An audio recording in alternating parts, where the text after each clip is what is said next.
LeBron doing his best imitation of Logo Lillard, pulling up inside the NBA logo in front of the Portland Trail Blazers logo. And the Lakers get a 3-1 series lead over the Portland Trail Blazers with their win 135.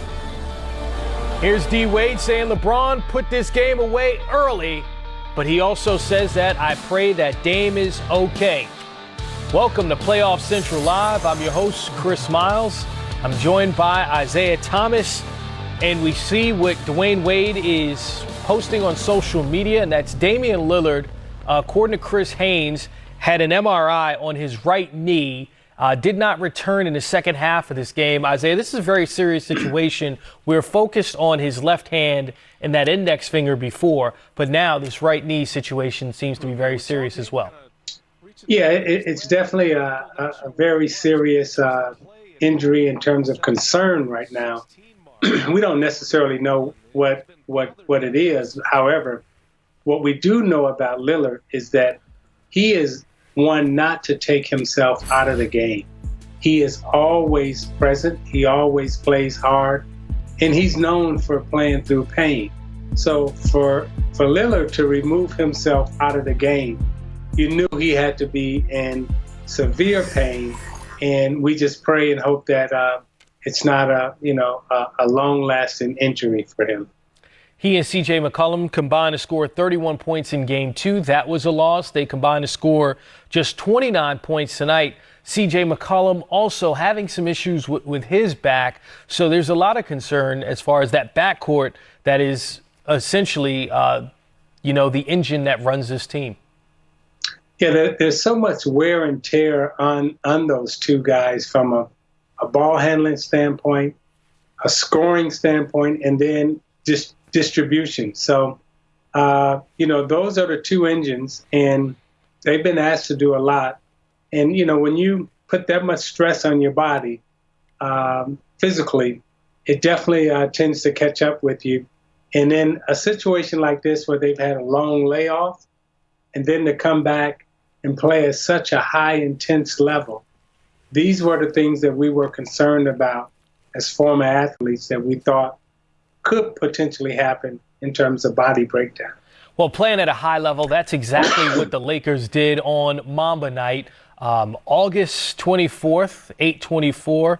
The Lakers honored Kobe Bryant on the court, but the way that they played, they hit those 8 3-pointers in the first 15 minutes of the game. To put that in perspective, they were scoring just 5 3-pointers a game in this series. They really came out with a certain amount of focus, and you see that at one point in the first quarter, the score was 24-8, just poetic. I mean, not only poetic, but again, the basketball gods have a way of acknowledging the greatness of Kobe Bryant. And when you say 24-8 in terms of that score, 8 3-pointers, I mean, it was just, again, the basketball gods just looking down and making sure that they reminded us of the greatness of Kobe Bryant. When I look at the Lakers and what they've done in every game in this series, they've increased their scoring. They scored 93 points the first game, 111, 116, now this explosion of 135. Have they figured out how to score easier as this series continues? But the one thing that we know about LeBron James is that his basketball IQ is on par with some of the greatest who have ever played in this game. And he will figure out your defense in a series. Once he figures out your defense, then he goes about exploiting it. And he finds ways to exploit your defense. And if you don't change it up during that period of time, he's going to continue to find that weak spot, exploit it. And the Lakers have figured out how to play against Portland's defense. And most importantly, LeBron James and Anthony Davis have figured out how they can score in the areas that they can score in. And they go back to that hole every single time. Game was a blowout, but it was certainly an exciting one, full of highlights in that first half. So let's go to it. Lakers, Blazers, Game 4. And again, honoring the late, great Kobe Bryant. LeBron with the 8 on the front, the 24 on the back, and knocking down threes from the very start. They opened up the game on a 15-0 run. It was LeBron, it was AD, it was Kentavious Caldwell-Pope getting to the bucket. Lakers led 24-8. Anthony Davis, 18 first half points, 16 in the first quarter. I mean, the Lakers had it clicking on all cylinders, Isaiah. Yeah, yes, they did. Not only did they come out and set the tone offensively, but also defensively. And, you know, the shot making was on par. This is a team that has struggled from the three-point line in the playoffs, but tonight they put it all together, and they were playing beautiful basketball, particularly in the first 10 minutes of the game. LeBron, 22 points, 8 for 9 from the field, 3 for 4 from three-point range, 7 assists at the half. Lakers scored 80 points in the first half. That's the most by Lakers team in any half since 1987. And then LeBron sending a message here like, I don't care about your logo, Zeke. Well, I guess it was one of those just to let you know, reminders that, hey, I got logo range also. And by the way, here it is. Let me show it to you. LeBron, 30 points, 10 assists, 6 rebounds. Didn't play in the fourth quarter, 10 for 12 from the field. You talk about efficiency, 30 points on just 12 shots. Now pay attention to Anthony Davis. 18, 4 and 4 in the first half, 18, 5 and 5 for the game because he left early in the third quarter with back spasms. That's something to pay attention to when it comes to this Lakers team because AD is their leading scorer, leading rebounder, leading in blocks and field goal percentage. Yeah, and he does so much for them. You know, I mean, look, you got a 4 or 5 out on the floor playing pick and roll, and he's able to find the shooter in the corner. Now, Davis, like LeBron, when they both were in high school, they both played the point guard position. Davis grew, 8-9 inches in high school, but he has point guard skills. So consequently, he's able to make passes like that to LeBron. They're able to play off of each other. They know each other's strengths and weaknesses, and they are getting better. They are getting better as the playoffs continue to go on and develop. Here's the patience. Dwight Howard sets the screen. Kuzma knocks down the 3. Again, they were playing just beautiful basketball tonight, reading every situation. And LeBron, with the shot clock running down, has the three-point range going. And not only that, McGee blocking in transition. Again, just what can you say about the Lakers other than how great a basketball they were playing tonight? And again, the logo range, check it out. Stop, pop. As Dennis Scott would say, leave it. Leave it. Well, I know you love defense as well, Isaiah, so we should point out that the Lakers lead all playoff teams in defensive rating. They were amongst the league leaders during the regular season and during the restart as well, so they've been very consistent on that end. Terry Stotts has some injuries he's dealing with in his backcourt, and his team has now lost 3 games in a row. Let's listen to him. Lakers with 135 points, most by a Laker playoff team since 1987. Here's LeBron James. Did you notice the moment early on when you're up 24-8 in the first quarter? It was an honor. It's been an honor to just put on the Laker uniform, even before the passing of the great Kobe Bryant. And tonight was another one of those moments for myself, for this organization, for all the players that was able to wear those uniforms that he that was inspired by him and his mind and his creativity. So to go out there and one day removed from his birthday, and then his day of 8/24 to be able to have a game on this day, the stars aligned. I did notice that we were up 24-8 because I'm always trying to figure out what's going on throughout the course of the game. I'm always looking if we're up, if we're down, what's the team fouls and all of that nature. And when I looked up there and seen 24-8, I was like, okay, this is he's here in the building. So, it's a beautiful night for our franchise, and it's something that we probably will always remember. Game 4 of the 2020 playoffs in this moment. Hey, LeBron, just thinking about today being Mamba Day, what does the Mamba mentality mean to you specifically, and how do you think part of that might have played out? Just work hard. I mean, there's not much more you could say. Everyone has their own definition about it or their own mantra about it, but you don't see any benefits if you don't work. And I've always been like that. And to be able to continue his legacy is something that hits home for me, and it's easy for me because I put in the work, and if you want to see results, you gotta work at it. And it's not about the wins or the losses, and all of that nature. Is just about, a lot of people want to see results, but a lot of people don't want to put in the work. And he wasn't one of those guys, and I'm not one of those guys. So just an honor to be able to continue that legacy. What was it about the offense, not just tonight, but last night, that it started to fall into place with LeBron, the entire team, and the 3-point shots going down seems part of that? But what has come together on that end for you guys this quickly? We just want to get better every game. We're seeing things that we can do better. The most important thing we've done in this series is we've taken our in-between games, film sessions, our meetings, and we've applied them to that next day. We look at film, we watch film, we know it's not much practice time, and you really can't really get on the floor too much because you're playing every other day. So that next day is kind of the recovery day and things of that nature, but our minds are sharp and our minds are firing when we're in our film sessions, and that's been huge for our ball club so far. Allie? Joe Gordon?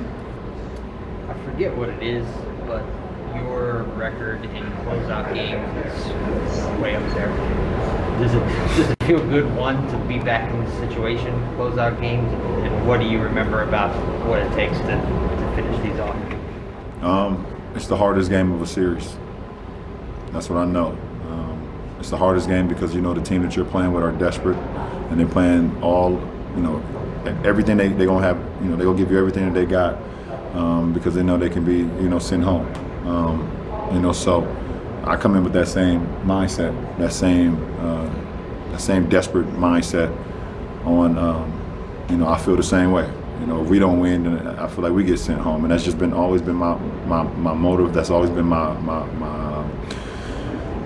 psyche, my mindset going into a closeout game, and I haven't always been victorious, but I have that mindset, and hopefully we can do just that on Wednesday. Tanya Ganguly? George Hill was asked today about that situation, and he said he was asked, what can you do for him? Say that again. Was last He was asked, what can you do for him to help? And he said, he did everything, shouldn't even come in this practice. I wonder, I know your thoughts on that have been a little bit different. I wonder what your reaction to that is. I don't have any reaction to George Hill's comment. Everyone has their opinion in reaction to what happened. What I can say is that if you're sitting here telling me that there was no way to subdue that gentleman or detain him or to just before the firing of guns, then you're sitting here and you're lying to not only me, you're lying to every African American, every black person in the community, because we see it over and over and over. There was multiple, if you watch the video, there was multiple moments where if they wanted to, they could have tackled him, they could have grabbed him. They could have done that. And why does it always have to get to a point where we see the guns firing and his family is there, the kids are there, it's in broad daylight, And who knows? I mean, if that video is not being taken by that person across the street, do we even know if we even see that video? There's like talks about that the cops didn't even have their body cams on. That's a possibility. It's just, quite frankly, it's just fucked up in our community. And us, I know people get tired of hearing me say it, but we are scared as black people in America. Black men, black women, black kids, we are terrified. Because you don't know. You have no idea. You have no idea how that cop that day left the house. You don't know if he woke up on the good side of the bed. You don't know if he woke up on the wrong side of the bed. You don't know if he had an argument at home with a significant other. You know, if one of his kids said something crazy to him and he left the house steaming. Or maybe he just left the house saying that today is going to be the end for one of these black people. That's what it feels like. That's what it feels like. It hurts. It hurts. And it's this through the grace of God that he's still living. Like 7 shots, close range, and he's still alive. That's through the grace of God right there. And my prayers goes out to that family and that community. But I got nothing nice to say about those cops at all. At all. Is it hard to play basketball when you see something like that and have this fear and anger and all the emotions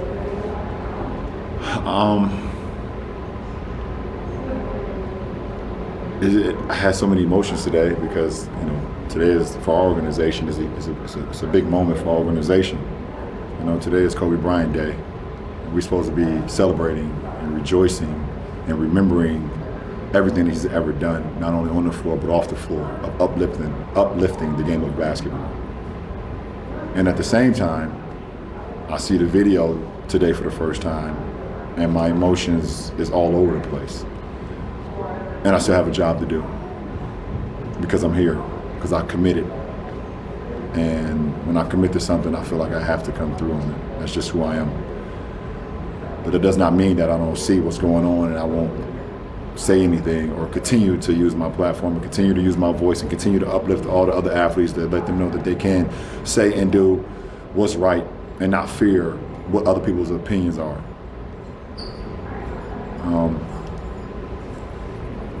It's just it's tough. It's tough, and like we want change.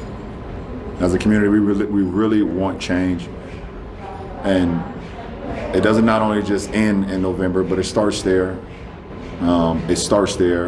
And but we got to continue to still keep our foot on the pedal. Then, even if we get what we want, we still need more. What are we getting?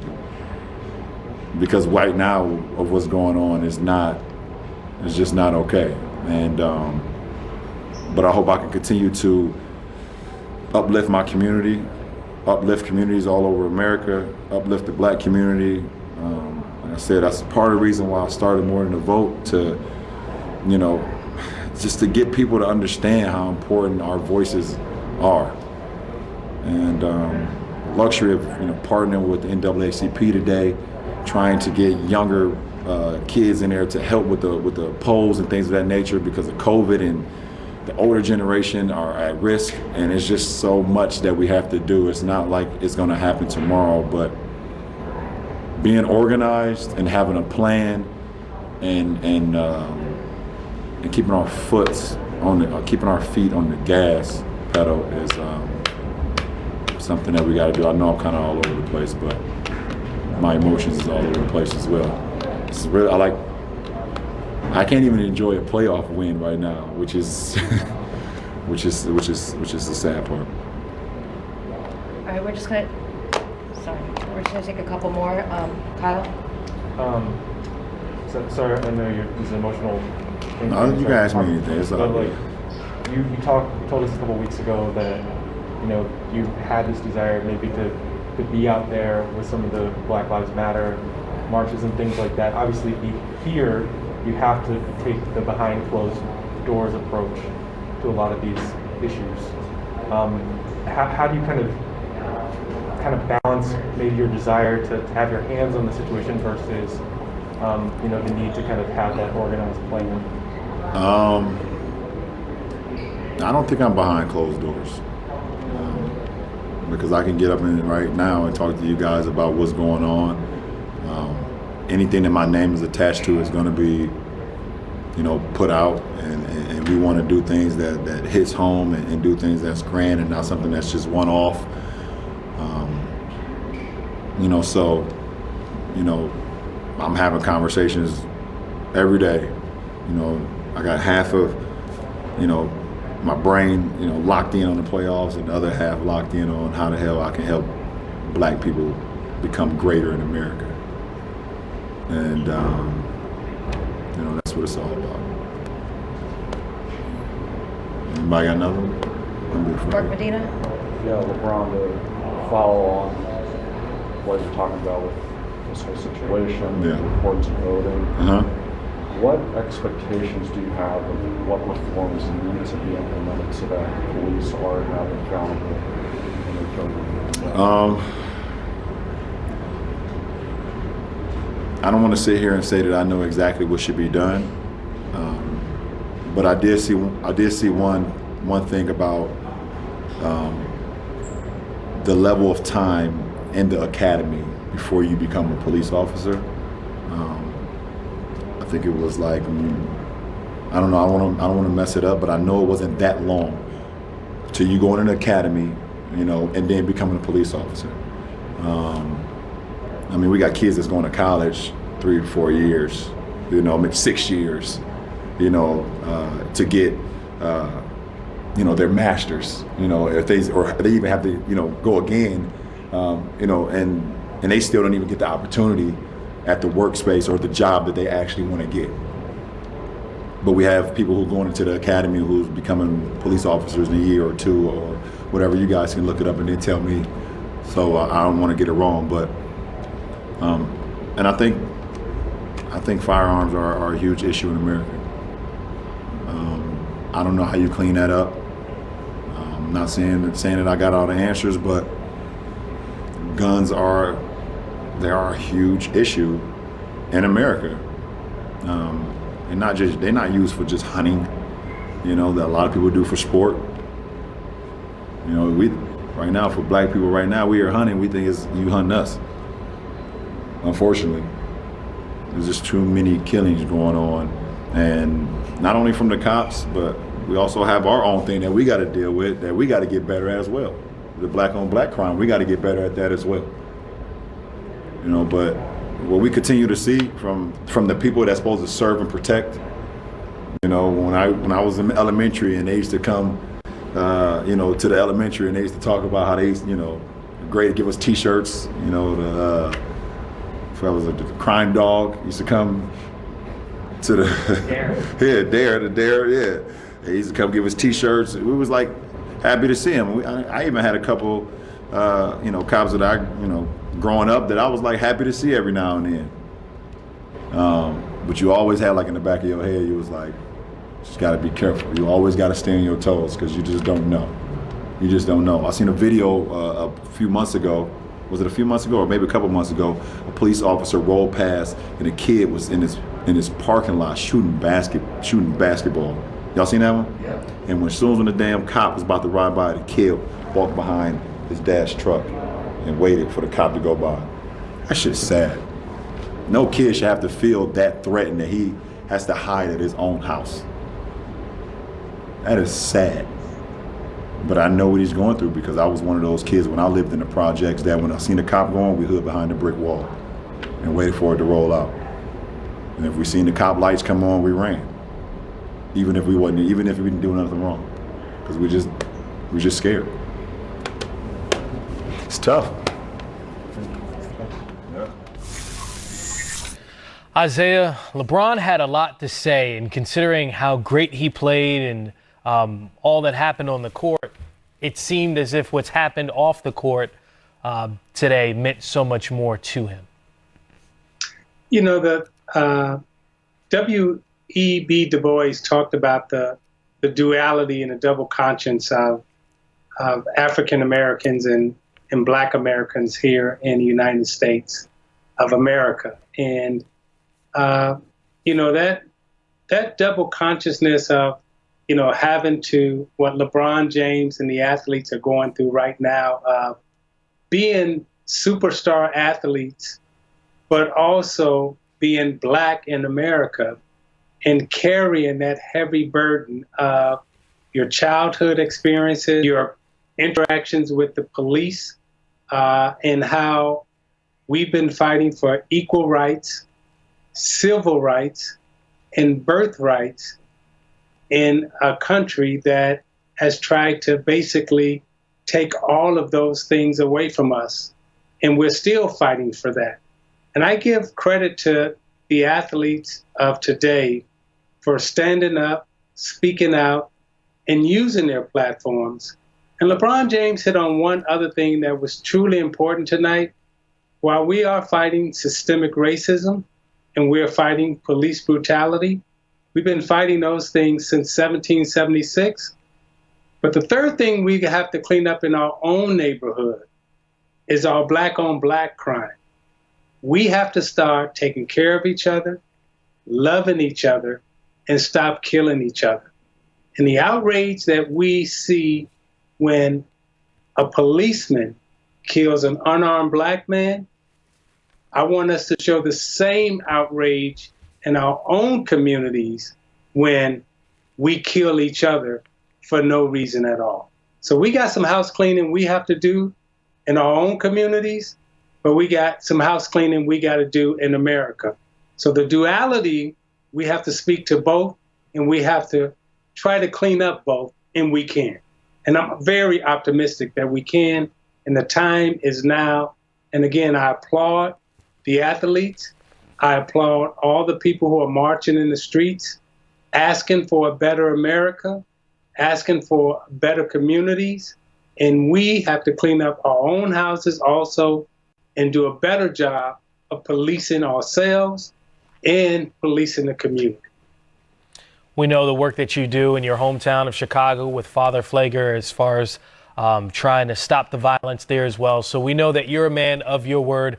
Isaiah, we have to wrap up this show. When we come back, we'll switch to the Lakers and the Blazers and the next game in their series. Dave, can you just first tell me how your back's doing, and then also please reflect on the strong performance you guys had on a night where obviously you're wearing that jersey right now? Back is doing fine. I'll be fine. But we came out very dominant. You know, obviously we know they were going to play with a sense of desperation and we want to be the harder playing team. We came out with that sense of urgency that we need on both ends of the floor. You know, we were able to, you know, win this, you know, on a very emotional and special night for us, wearing the Kobe jerseys, and realizing that the first time we, you know, played again after the tragedy was also against Portland. They were able to take that one from us at home, but you know, we just wanted to make sure that, you know, we did everything we could to get this win for them. Hey, Anthony, Frank Vogel mentioned the plus 37 in your 17 minutes and just what you got going on both ends. Is there anything specifically that you thought helped you get to that level of effectiveness? Maybe Kobe stuff going on. What got you to that level tonight? I was just being aggressive. My whole thing just be aggressive for the rest of the time I'm here.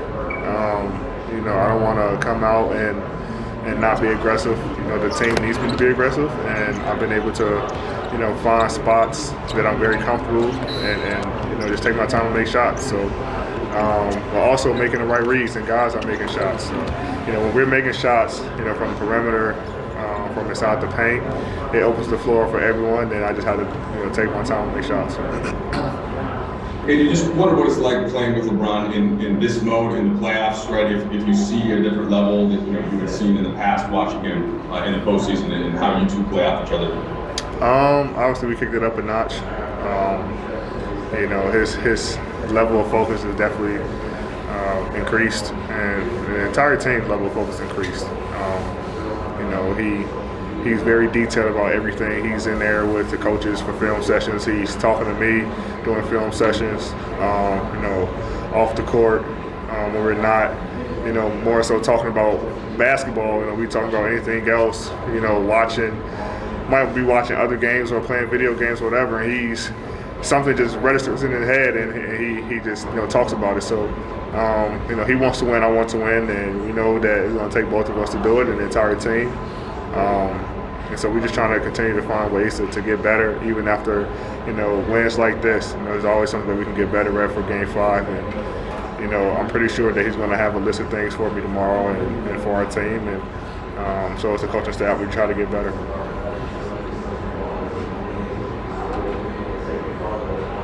Go Tanya Ganguly. We were just talking to LeBron for a while about, he brought up kind of the fear that people the fear that black people live with when it comes to police. And he described himself as a kid who had a wall as a police car driven by, run if they wanted to get the sirens. I just wondered, from your experience growing up in Chicago, what did you associate with police with? What was your experience? Obviously, growing up in the inner city, you know, what Brian said is kind of the truth. You know, I was, you know, fortunate to, you know, have everything I needed at home. I had a basketball ring in my backyard. You know, both my parents was there. You know, both my parents worked, had cars. You know, were able to go to a school outside of the inner city.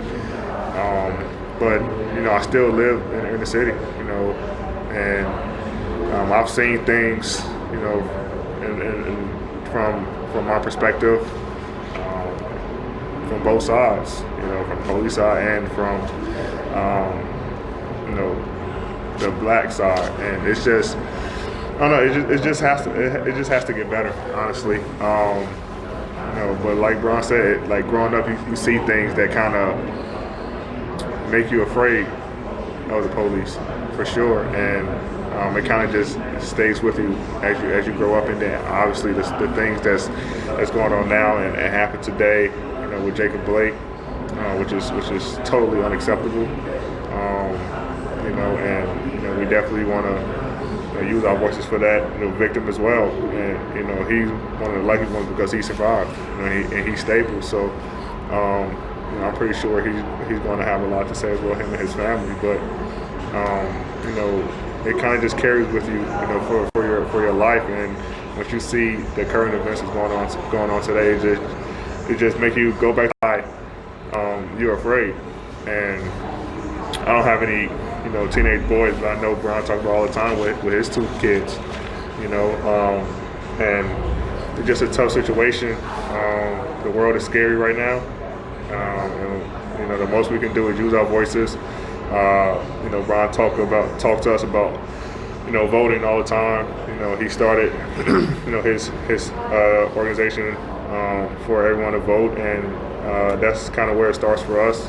We can kind of continue to push the envelope on wanting change, and you know, we have to do our part, and you know, we know we're here, you know, for basketball, but that's not only our main focus. You know, our main focus on social injustice, and you know, we're lucky to have, you know, a ton of guys who are public figures. You know, like Brian, you know, CP, all these guys who, you know, always on the forefront and speaking out and able to kind of guide the younger guys and to steer them in the right direction and kind of follow their lead. So, and you know, we're fortunate as an organization to have one on our team who loves to, you know, go out there and you know, put his foot forward, and we kind of just follow his footsteps and, you know, kind of, you know, make sure that we're doing the right things as well.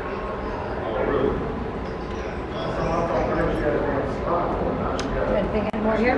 Tanisha, you have anything on your end, please? I do have 2 last questions. Dean, David Aldridge, man. Just staying on that topic for a minute. How difficult is it as you continue to progress through the playoffs to kind of compartmentalize? On the one hand, you're competing for a championship and you have a team that can win, but you also have the social justice piece that's very important to everybody, and that everybody wants to keep front of mind. How difficult does it become as you continue to progress through the season and through this playoffs? I think, while we're on the floor, our main focus is to win a basketball game. And when we're off the floor, our main focus is to continue to, like I said, push the envelope on social justice and create a change. And, our organization, our team are constantly having talks, on how to do that. Obviously it's difficult for us to, for us not to be able to be outside this bubble and help create change, physically, but we're doing the best we can inside this bubble, and I think all our leaders that's here are helping in that manner, and we can't lose sight of what's going on outside the world.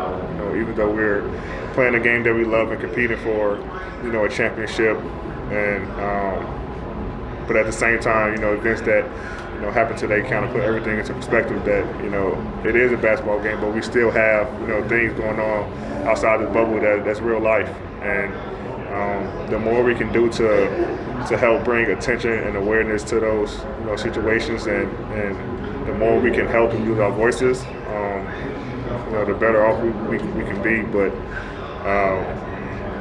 we try to keep everything into perspective, and when we're not on the court, our minds are definitely trying to figure out ways to help.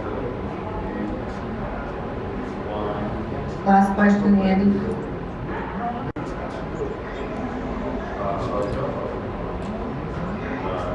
All right, I guess Andy stepped away, so we're good over here, Andy. We're good over here. Thank you so much, Anthony. Thanks, Andy.